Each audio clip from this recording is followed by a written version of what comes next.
How to uninstall apps on Windows 11? Well, basically, if you want to uninstall apps on Windows 11, there are many ways to do this. The one I would first recommend is by using Control Panel. So go to your search bar and go to Control Panel settings. Then under Programs, click on Uninstall a program. Then from here, you'll find many applications that you've installed over the time. All you have to do is select a certain app and click on the uninstall button, and then just click on yes to uninstall that certain application right here, right? So just click on uninstall.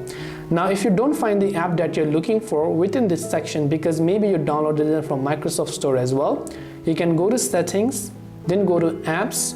Then from here you can just see all these apps. Go to installed apps, and here you will see all the apps that you've installed, or you can also click on the three dots and click on the uninstall button to remove them. So these are simply some of the ways you can uninstall apps on Windows 11. I hope that this video really helped you.